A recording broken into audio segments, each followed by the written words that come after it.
किसान भाइयों एवं व्यापारी भाइयों, आने वाले दिनों में लहसुन के बाजार को लेकर एक महत्वपूर्ण स्थिति बनती हुई दिखाई दे रही है।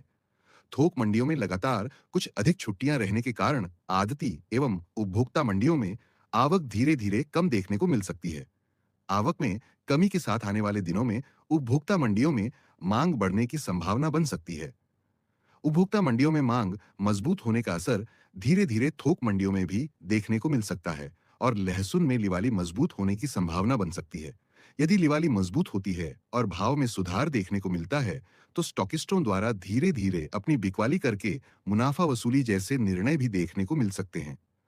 किसान भाइयों, स्टॉकिस्टों की तरह बाजार की स्थिति को समझकर समय के अनुसार निर्णय लेना आपके लिए भी काफी महत्वपूर्ण हो सकता है। हमेशा से चली आ रही एक ही सोच के अनुसार पूरी उपज एक साथ बेचने के बजाय बाजार की ट्रेंड लाइन, आवक, मांग और भाव के समीकरण को समझकर धीरे-धीरे खरीद बिक्री का निर्णय लेने की मानसिकता विकसित करना जरूरी है।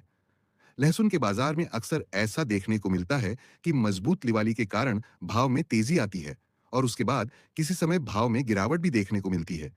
यानी एक वर्ष के अंदर कई बार तेजी और गिरावट के अवसर बन सकते हैं। यदि किसान भाई इन उतार चढ़ाव को समझकर समय रहते सही निर्णय लेते हैं, तो अपनी उपज से बेहतर लाभ लेने के अवसर बढ़ सकते हैं। सबसे महत्वपूर्ण बात यह है कि किसान भाइयों को केवल उत्पादक के रूप में नहीं, बल्कि बाजार को समझने वाले व्यापारी की तरह भी सोच विकसित करनी चाहिए। जिस मंडी में किसान भाई सामान्य रूप से केवल अपनी उपज की बिकवाली करते हैं, उसी मंडी में वर्ष के दौरान कई बार ऐसे अवसर बन सकते हैं जब तेजी के समय अपनी उपज बेचने और भाव कम होने पर दोबारा खरीदने की रणनीति से लाभ उठाया जा सकता है।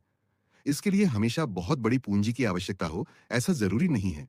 किसान भाई अपनी ही उपज को आधार बनाकर बाजार में भाव के उतार चढ़ाव को समझते हुए कम भाव पर खरीद और बेहतर भाव पर बिक्री जैसी रणनीति को धीरे-धीरे विकसित कर सकते हैं। इससे खेती के साथ-साथ व्यापारिक सोच और बाजार को समझने की क्षमता भी मजबूत हो सकती है।